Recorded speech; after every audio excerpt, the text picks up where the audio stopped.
Welcome to the JP Morgan Asset Management Round the Island race for 2012.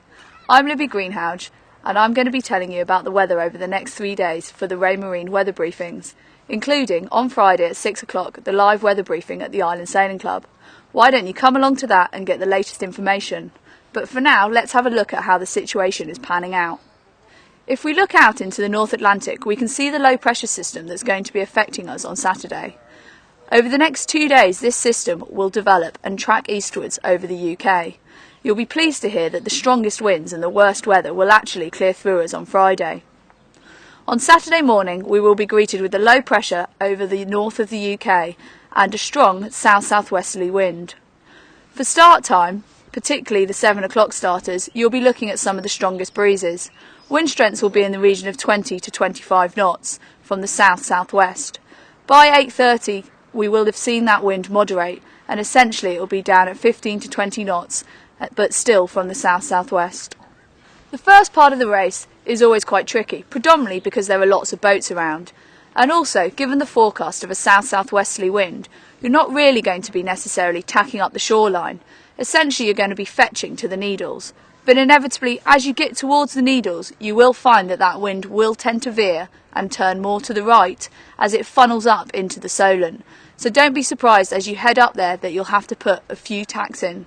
You'll also see the wind strength increase. Initially, we're looking at 20 to 25 knots for the early starters, and that remaining fairly consistent and still being 20 to 25 knots at the Needles.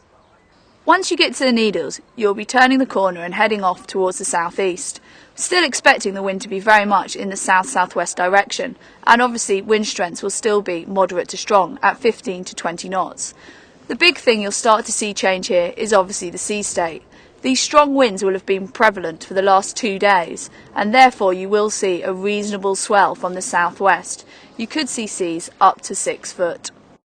Continuing on your trip to St Catherine's Point and then on to Bembridge Ledge, there is really very little expected change in terms of the wind direction and the wind strength.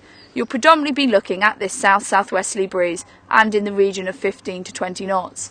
The key thing you will be looking out for is any clearing skies. If it's good clear skies, then you can expect that breeze to build. Whatever time you start the race, the conditions around the back of the island will be very similar. Initially, the south-southwesterly 15 to 20 knots are not expected to change. The main thing you're looking for is with clear skies you will see a build in the breeze just to the effects of heating. Otherwise, as you go around the back of the island, you'll predominantly be looking at a fairly processional situation with the tide dominating your decisions. Once round Bembridge Ledge and onto the home straight, you're going to be hardening up onto the wind. By this point, depending on what time you started, you could well start to see signs of the wind veering round to the southwest. Also, with the effects of the heating, expecting that breeze in the Solent to be stronger and also further round to the right. This will mean we'll be starting to tack up the shore, not only for the tidal gain, but also in order to get a gain from the wind. As you come into the Solent, you can expect the wind off the shore to be slightly further to the left and essentially lifting you up. So using those valleys and headlands to provide yourself better heading on port as you come up to the finish. Thank you for watching the Raymarine Weather Briefing, and join me tomorrow for a more in-depth look at the weather and the potential hazards and exclusion zones you may experience in the race. In the meantime, don't forget to sign up for the updates at raymarine.co.uk, and also you can follow us on Twitter and Facebook.